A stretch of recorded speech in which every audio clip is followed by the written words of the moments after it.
Hah? Hah? Kapan pula kalau bahas mau ya? Tadi aku dengar kali Yamin.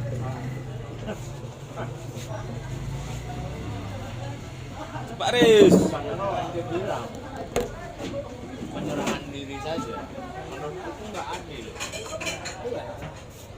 Tapi ketika cerita ditambahin penyerahan diri atau diserahkan oleh pihak yang berwajib, Itu masuk.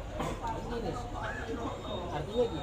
Karena kenapa salah satunya kita gini. Makanya aku selalu tuh dengan itu kemudian atau ngaji kepada orang lain.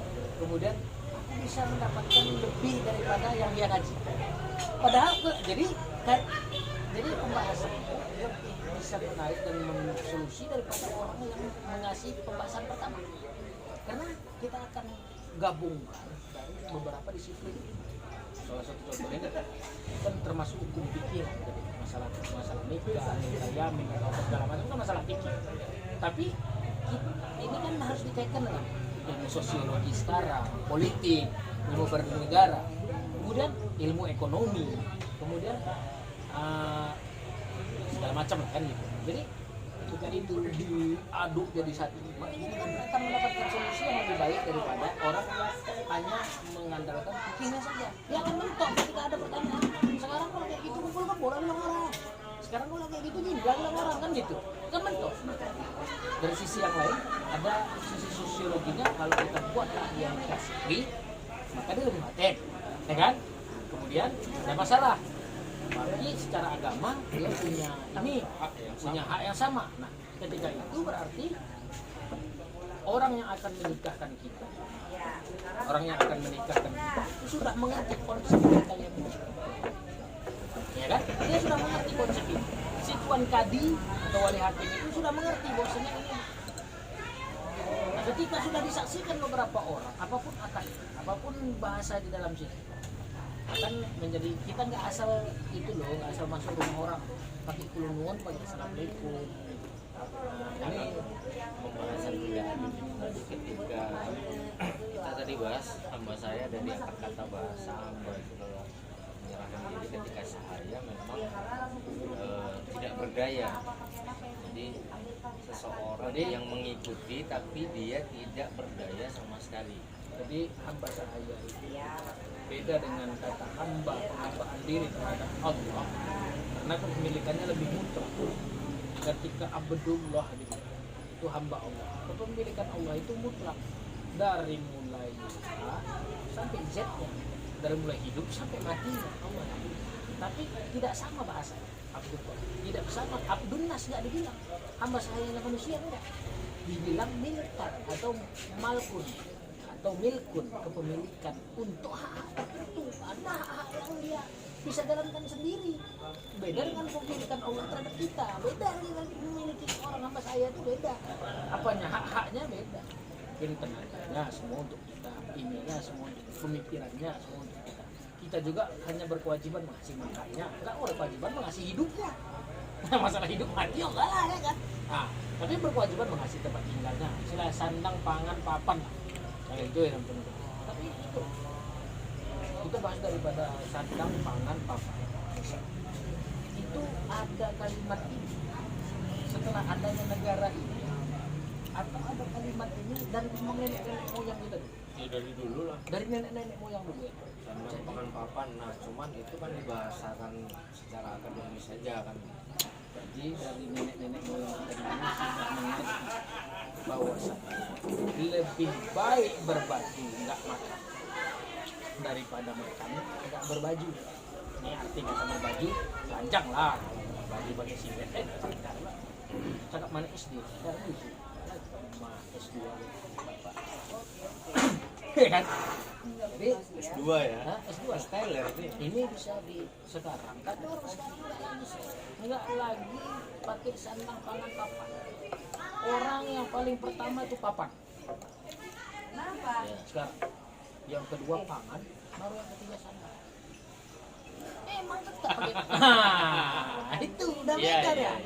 Yang paling pertama Balik-balik. iya, papan.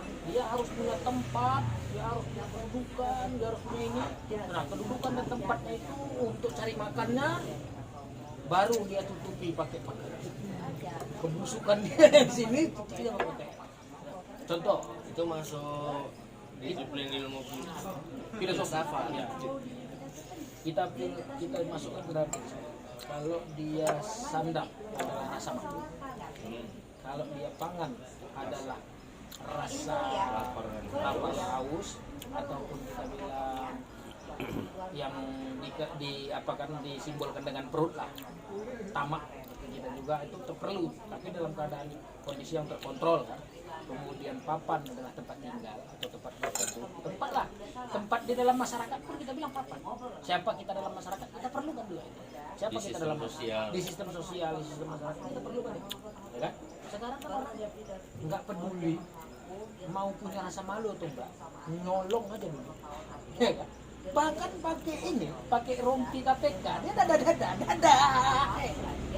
rasa malu dia lagi, pakai rompi KPK, dadah, gini sama wartawan, dia nggak punya rasa malu, udah nyolong, jadi kan orang udah nggak lagi, udah dibalik-balik. Yang paling pertama papan dulu.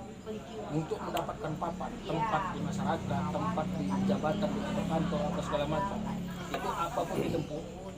Baru yang kedua, setelah punya tempat, pangan, manga. Kalau bisa di papan, di sandang, pencitraan lah nutupnya. Sedekah sih, itu yang terjadi. Nggak lagi. Sandang pangan papan itu kalau orang memang betul-betul daripada kau suruh mana pilih. Kalau memang aslinya manusia nih tanpa diselimuti sama materialisme, sama kapitalisme, doktrin material sekarang. Kalau disuruh pilih kau 2 baju sama nasi, kau pilih mana? Disuruh keluar kau nih ada baju mana nasi. Ini kau dalam keadaan telanjang. Sekarang ditaruh situ. Kalau kau makan, maka kau dapat lagi baju. Tapi kalau kau pakai baju, kau dapat lagi makan. Terlagi rame orang datang. Ya, begitu. Kalau pertanyaannya terhadap pribadi ya orang normal, kita bilang orang normal pasti akan memilih baju. Tapi beda pada Kalau kita mau ngasih makanan. Iya. Nah, tapi kan gini. Setelah berbaju, masih memungkinkan kita dapat makan. Yang lain. Tapi kalau setelah makan kita nggak berbaju, kita nunggu lagi dikasih makan. Kalau nggak bisa keluar kemana-mana kok. Nah, itu dia. Maka utamakan. Macam ini.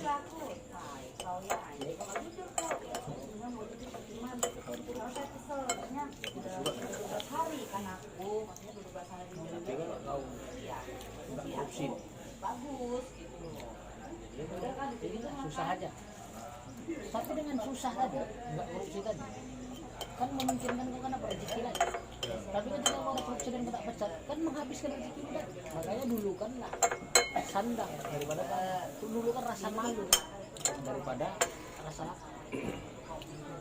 padahal filsafat orang Indonesia zaman dulu itu udah luar udah biasa. luar biasa. Bagus. Ya sana apa sudah luar biasa. Tertib dia, urutannya masih benar. Sandang dulu. Ya ibaratnya ini aja. Ketika kita lahir, ya Mudo, dunia, lancar. telanjang. Nah, apa yang dilakukan bidang? Apa yang dilakukan seorang ayah? Nyandang ya? Menutupi. Nah, nyandang dulu. Nyandang. Nah, di papan, di tangannya. Dipangani. Baru dikasih sampah. Dikasih. Itu fitrah manusia. Jadi orang itu kan ceritanya kan ketika lahir pas ketika lahir masih lanjang, belum punya apa-apa. Apa yang paling diperlukan dalam dunia? Dia yang pertama ya sandang. Karena sandang itu bukan hanya menutupi aurat, bukan hanya menutupi dari dingin, panas, bukan. Itu tapi Jauh lebih ke dalam rasa sama si sandang ini kalau boleh dibilang dialah yang menutupi si jiwa. Jadi Jadi kalau kita ini manusia secara fisik, ya, mata, hidung, tapi kita juga manusia adalah sebagai ruh. Sandang ini bisa menutupi tempat yang membuat dia nyaman itu adalah sandang. Mungkin tangan ada pengaruhnya terhadap keutuhan ruh, tapi masih bisa, bahkan orang masih bisa nahan nafas. Tapi ketika rasa malu dia bilang, kau udah nggak apa-apa lagi, udah habis lo sebagai manusia. Nah, selesai. Jadi walaupun kau sembuh dari gilamu suatu hari itu kau jadi orang gila, kemudian jadi telanjang-telanjang di jalan. Sembuh kau dari gilamu, kau harus merantau sejauh mungkin supaya orang nggak pernah tahu bahwasanya kau tuh pernah telanjang di jalan. Kalau enggak, begitu orang nengok muka kau dia membayangkan ini ada ini ada ini. Tahu orang mau buat Gimana ya? Ini besaran kepala. Itu akan terjadi.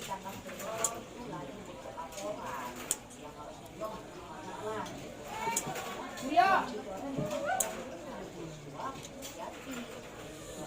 Ada apa?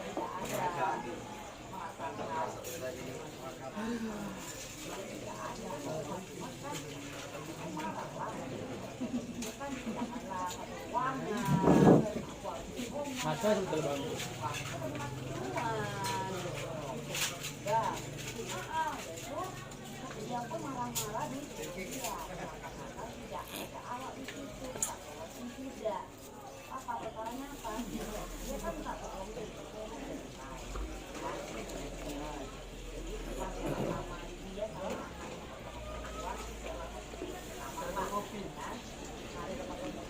Ini kalau di depan.